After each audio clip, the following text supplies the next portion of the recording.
face à face entre les deux hommes. Avec 2 petits centimètres à l'avantage du Marocain. 8 kilos en plus pour Rico Verhoeven. Bader Hari, si le kickboxing avait décidé comme le MMA ou plus particulièrement l'UFC de faire une ceinture BMF, Baddest Motherfucker, assurément Bader Hari l'aurait autour de la taille depuis 15 ans. Allez, c'est parti, les deux hommes en droitier. Et ce soir, c'est celle du Glory qui est en jeu. Et elle est la propriété de Rico Verhoeven jusqu'à maintenant. Allez, la première attaque avec les poings de Rico Verhoeven. Qui va essayer d'emballer. Et qui touche déjà avec une première droite.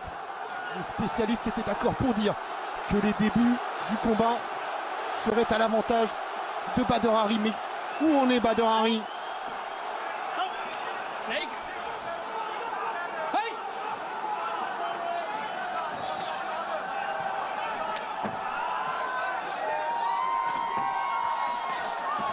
Ouf. La première chose de sûr quand même, c'est qu'il n'est pas intimidé, Rico. Non, il a tout de suite envie de faire douter Bader Hari, lui. Il place des attaques en ligne basse, c'est bloqué cette fois. Et la droite de Bader Hari.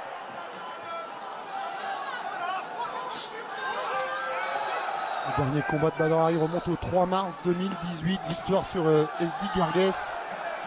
C'est vrai que c'est pas les mêmes appuis hein, quand vous voyez les poteaux. Oh, attention, c'est lui qui est touché. Il a été complètement sonné, Rico Verhoeven. Le voilà, le Neuton dans les 2 premiers rounds. Et c'est pourtant Rico Verhoeven qui a déclenché le premier, qui a essayé de mettre la pression sur Bader Hari. Et attention derrière. En restant très très calme, il a réussi à placer cette droite qui a déjà fait beaucoup de dégâts chez ses anciens adversaires. Bader Hari qui accélère maintenant. Et Rico qui va gagner du temps pour essayer de récupérer. Et encore une longue minute à tenir.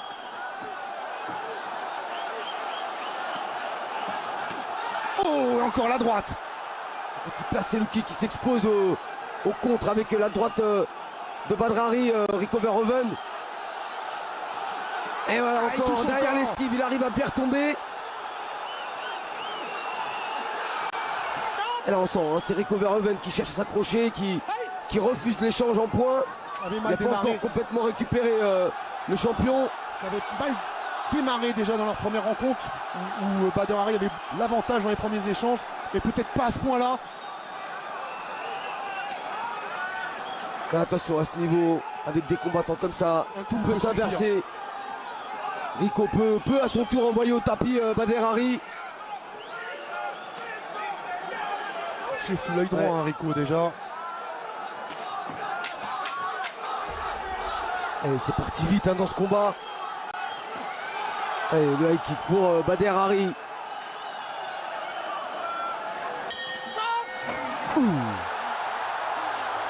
Quelle première reprise déjà. Première reprise. Beaucoup de choses. Un Rico Verhoeven qui a attaqué le premier, qui a voulu mettre en difficulté Bader Hari, qui a contré avec une superbe droite.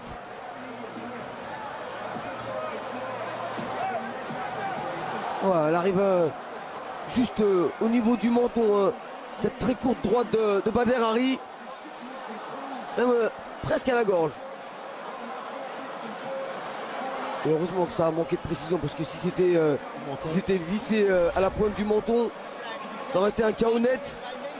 Et déjà, Bader Hari réussit ce que beaucoup ne parviennent même pas à imaginer, envoyer Rico Verhoeven au tapis.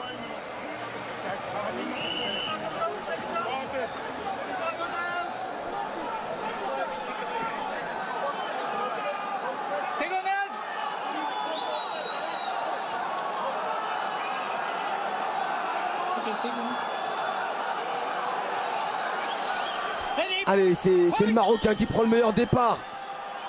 Il a déjà envoyé une première fois au tapis Rico Verhoeven.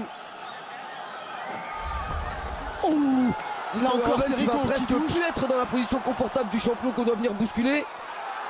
Mais attention, il sait qu'il doit revenir. Et les appuis. Attention, c'est le crochet maintenant de Bader Hari. Et on sent que ça peut venir des deux côtés à n'importe quel moment. Il y a eu des championnats du monde de boxe anglaise qui nous ont énormément déçus il n'y a pas longtemps. Mais ce combat là, en pied-point, pour l'instant il tient son rang. Vous avez deux montagnes face à face et ça recule pas, ça cherche vraiment le coup dur, ça s'engage, ça prend des risques.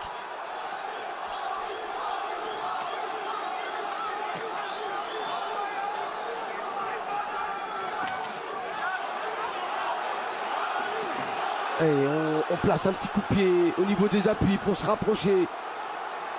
Mais ce que veulent vraiment l'un ou l'autre, c'est faire parler le power punch. Là en travaillant plutôt à l'intérieur, c'est Rico Verhoeven, l'autre en prenant l'extérieur avec ses larges crochets, c'est Badr Hari. Et passe en garde de gauche et maintenant Badr Hari place le retourné. Il avait pu lui placer comme il l'avait placé à Stéphane Leko. Enfin c'est pas le même gabarit, Leko qui était un des plus petits poids lourds à l'époque. Et Rico Verhoeven qui est l'un des plus puissants actuellement. Il a les points ce soir Badr Hari pour faire mal à Rico Verhoeven, il a peut-être un petit peu moins les jambes. Ouh, attention à ce coup qui arrive juste derrière le coude. Rico est en train de démolir la jambe gauche de Badr.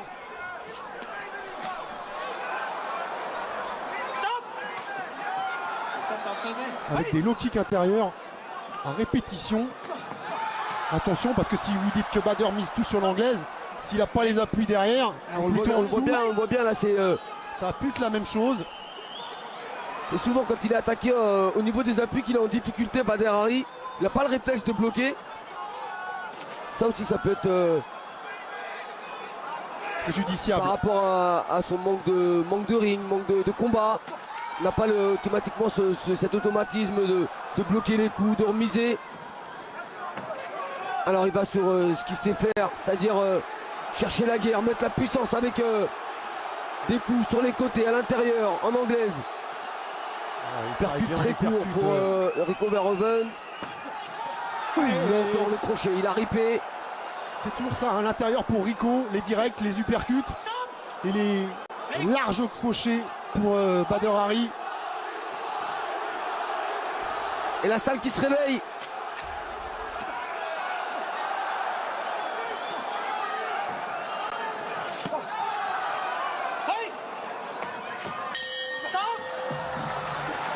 Ça n'a pas baissé de niveau, en tout cas le rythme est toujours le même. Avec un travail très propre des deux côtés. Plus orienté sur les points pour Badr Hari. La question maintenant qu'on se pose, Kamel, c'est est-ce qu'on a passé le money time pour Badr Hari? Est-ce que les meilleurs rounds pour lui sont pas les deux qui viennent de passer? C'est parti très vite. Et on voit cette attaque de début de seconde reprise. On a vu quand même un Rico reconstruire dans cette deuxième reprise.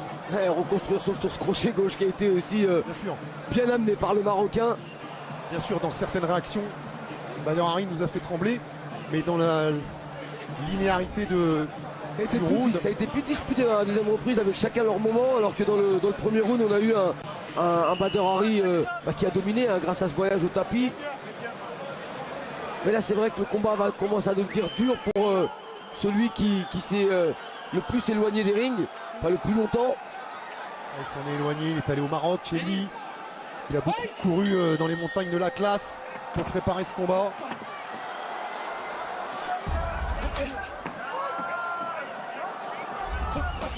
Et on connaît la faiblesse d'un combattant qui manque de ring, c'est-à-dire... Et le deuxième voyage au tapis, on vous rappelle qu'il ne peut aller que 4 fois au tapis en 5 rounds. Faute de quoi, l'arbitre sera obligé d'arrêter le combat. Il m'a fait mentir, je parlais de sa faiblesse qui venait des jambes, je le trouvais pas très bien en appui, mais c'est avec un high kick qu'il est venu encore une fois envoyer au tapis Rico Verhoeven, et ce high kick à la façon Badr Hari qui retombe avec le tibia sur le sommet du crâne. Il n'y en a pas 50 des combattants qui peuvent envoyer Rico Verhoeven au tapis à 2 reprises dans un combat. Il n'y en a pas 150, il y en a même qu'un. Qu'est-ce qui s'est passé? Oh non, me dites pas qu'il s'est blessé. Oh, ça serait catastrophique. Ne me dites pas qu'il s'est blessé. Oh là là. Oh, c'est pas vrai, après le bras, c'est la jambe. On va attendre le ralenti pour voir ce qui s'est passé, mais est-ce que c'est vraiment la jambe? Qu'est-ce qui s'est passé encore? Voilà ce qui pourrait nous amener vers encore une opposition entre ces deux hommes, et encore plus aujourd'hui qu'hier. Ah, apparemment, visiblement, c'est la jambe gauche au niveau de la cheville. Ah, il y a de quoi rager, bien sûr, il y a de quoi rager pour Bader Hari. Regardez la classe quand même de Rico Verhoeven. Hein. Ah ouais, mais là il peut que reconnaître, il a eu face à lui un très très bon Bader Hari qui a réussi à le mettre en difficulté avec le très bon travail en anglaise, la seconde reprise avec ce high kick. C'est peut-être ce high kick qui a causé cette blessure. Hein. Ouais, peut-être en reculant. Même en tapant au niveau du crâne. Oh, c'est vraiment. On est déçu, bien sûr, on est déçu. On est déçu parce qu'il avait sa victoire. Il tenait le champion au bout de son poing et de son pied, Bader Hari, mais c'est aussi ça la boxe. Rico Verhoeven qui pendant la conférence de presse avait provoqué, c'est 2 fois ça la boxe pour Bader Hari. Avait dit à Bader Hari, j'espère qu'il va pas encore se blesser. Mais c'était avant le combat. Ça faisait partie de la promotion. Regardez. Ça faisait partie de ce qu'il faut faire pour vendre un combat. Ouais, vous avez raison. C'est peut-être ce pied qui vient heurter l'arrière du crâne. Partie quand même assez difficile, dur. Il tape avec la malléole un peu. Hein. Ouais. Et il y a aussi ce coup de pied avec le talon. Plutôt là. Hein.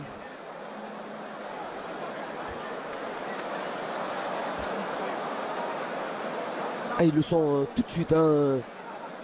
Ouais, c'est peut-être ce coup de pied. Hein. Ça fait vibrer. On a vu vibrer le pied.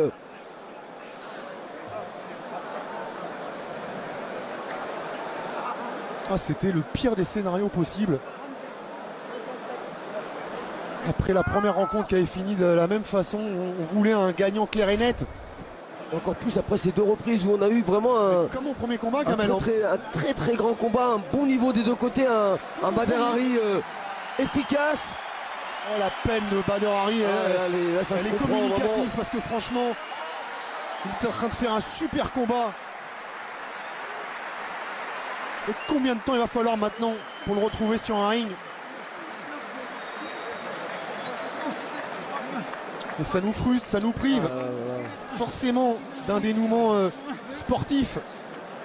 On les comprend, c'est l'arme du combattant qui est vraiment allé chercher au plus profond de lui pour revenir, se préparer, être au top. Le jour du combat, il l'était au top, Bader Hari, il n'y a aucun doute. Il avait de la puissance dans les poings, de la puissance dans les jambes. Il avait vraiment bien débuté ce combat. Bon, voilà toute la cruauté de ce sport, Kamel. Des mois, des années de souffrance, de sacrifice, de privation, d'investissement pour qu'une blessure ruine totalement un rêve. Lui, il n'a rien à se reprocher. Hein, ce garçon, rien, mais comme la première fois, pour lui, c'est comme la première fois. Il était malmené en début de combat. Il est maudit ce combat, faut croire. Il y a peut-être une malédiction sur ce combat. Ils arrivent à se retrouver, mais il y a toujours un truc qui vient stopper l'échange. 2 fois la blessure, honnêtement, ça fait beaucoup quand même pour une coïncidence.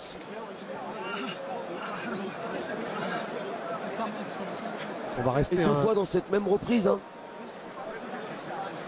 Non, c'était pas dans le 2e round la première fois.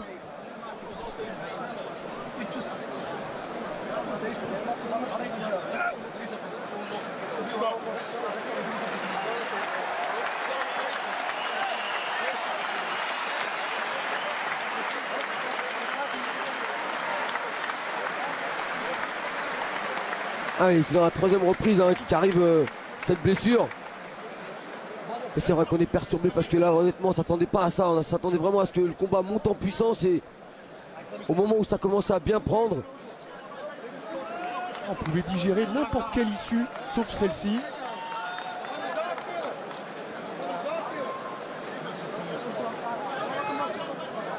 Ah, évidemment Rico il a rien à se reprocher.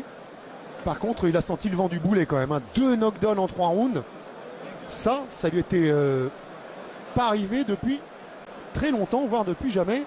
C'est pas non plus le scénario qu'il espérait, hein. Vraiment loin de là. Ah mais lui évidemment c'est comme à la fin de la première rencontre, il avait besoin d'une victoire limpide.